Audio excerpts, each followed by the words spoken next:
dipersembahkan oleh Siloam Hospitals. Anda kembali menyaksikan Health Matters. Ya, Dr. Vivin, bicara soal keluarga dari seorang penderita epilepsi begitu, apakah ada yang perlu dikhawatirkan gitu? Apakah epilepsi ini bisa menular? Ya, saya katakan di sini bahwa epilepsi itu bukan penyakit menular, ya. Jadi epilepsi itu bukan disebabkan karena infeksi virus atau kuman, ya, yang bisa menular seperti penyakit menular. Jadi epilepsi tidak menular. Jadi jangan takut kalau kita misalnya menghadapi orang yang sedang serangan epilepsi, kita tidak apa-apa dekat-dekat, ya, karena memang itu tidak menular. Iya, takutnya kan justru kalau misalnya lagi kena serangan, kita malah menjauh gitu, takut begitu ya. Sebenarnya menurut dokter, saat ini di Indonesia ini tingkat kepedulian masyarakat terhadap epilepsi itu bagaimana sih? Ya, kalau saya lihat ternyata di masyarakat itu masih ada mitos-mitos yang mungkin harus diluruskan, ya. Jadi seperti contohnya, kalau epilepsi atau di masyarakat kita bilang ayan atau sawan, ya. Itu adalah orang lagi kesurupan. Atau ada yang bilang ini gangguan mental atau gangguan jiwa. Atau ada yang bilang, oh epilepsi itu penyakit kutukan. Nah itu harus diluruskan bahwa epilepsi bukan penyakit kutukan, tidak menular, dan dia juga bukan penyakit gangguan mental, ya, tapi memang ada gangguan pada aktivitas listrik di otak yang bisa dikendalikan dengan obat. Gitu. Memang menurut Ibu saat ini kepercayaan itu masih sangat kental gitu ya di masyarakat Indonesia. Jadi saya juga melihat gitu ya, ada beberapa keluarga yang masih malu gitu ya menutupi ada anggota keluarganya yang ada epilepsi. Nah itu kita harus support ya supaya penderita epilepsi bisa hidup secara normal ya, percaya diri ya, tidak rendah diri dan bisa beraktivitas seperti yang lainnya. Padahal sebenarnya kalau sudah ketahuan sejak dini kan bisa langsung diberikan pengobatan ya, seperti Ibu ya Bu.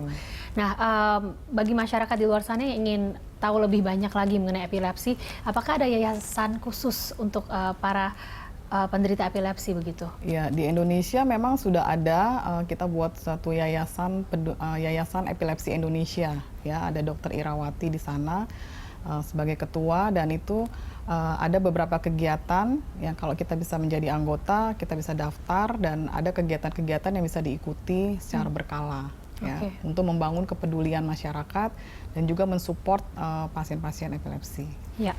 Lalu dari Siloam Hospital sendiri, apakah ada care unit untuk para penderita epilepsi ini? Ya, jadi pasien epilepsi di Rumah Sakit Siloam, kalau datang biasa diterima oleh dokter spesialis saraf ya. Biasanya kita lakukan dulu wawancara yang mendalam ya, karena kita harus tahu ini bentuk serangannya yang seperti apa ya. Kemudian juga kita diagnosis dulu, benar tidak ini kejang. Ya, benar nggak ini epilepsi.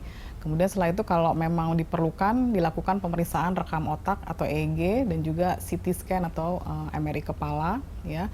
Setelah itu kita juga menentukan obat mana yang paling tepat, karena pengobatan epilepsi itu sangat individual ya. Maksudnya jadi artinya tiap itu? orang bisa berbeda tergantung dari karakteristiknya gitu. Misalnya kita laki-laki sama perempuan, mungkin pemilihan obatnya juga agak beda. Kemudian dilihat dari usianya juga ya. Jadi karakteristiknya beda-beda sehingga kita juga memberikan obat sesuai dengan kebutuhan dari masing-masing individu. Tapi selain obat yang dikonsumsi gitu, apakah ada pengobatan-pengobatan lain yang bisa diberikan kepada penderita epilepsi begitu? Pengobatan lain sih sampai saat ini hanya pengobatan obat aja ya. Tapi selain itu kita juga sarankan untuk hidup teratur ya. Hidup teratur itu artinya ya hindari tadi kecapean ya, kemudian juga kalau bisa tidur teratur, makan teratur, kemudian juga aktivitas juga jangan berlebihan, jadi hidup teratur aja. Adakah cara untuk mencegah epilepsi begitu? Kalau misalnya memang seseorang sudah ketahuan ada faktor genetiknya kuat gitu untuk menderita epilepsi, apakah ada cara untuk mencegahnya gitu? Sampai saat ini sih belum ada. Jadi kalau yang paling mungkin adalah kita mencegah epilepsi yang penyebabnya adalah misalnya tadi kecelakaan ya, kita cegah jangan sampai timbul benturan atau luka di otak gitu ya, yang menyebabkan bisa menjadi pemicu epilepsi. Kemudian juga kalau misalnya stroke ya ya bisa menyebabkan epilepsi, tapi stroke-nya sendiri juga bisa dicegah gitu dengan pola hidup yang sehat gitu, dan mengontrol faktor-faktor risiko seperti darah tinggi, diabetes ya, kolesterol. Nah, itu bisa mencegah terjadinya stroke dan akhirnya mencegah terjadinya epilepsi. Kembali ke pola hidup yang baik sehat, ya, begitu ya.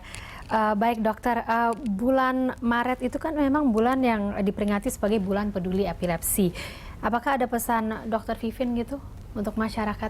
Iya, jadi bulan Maret adalah bulan epilepsi, jadi seluruh dunia merayakan Hari Epilepsi Dunia ya. Jadi kita sebagai masyarakat, bagian dari masyarakat harus mensupport pasien-pasien epilepsi ini untuk bisa hidup dengan normal.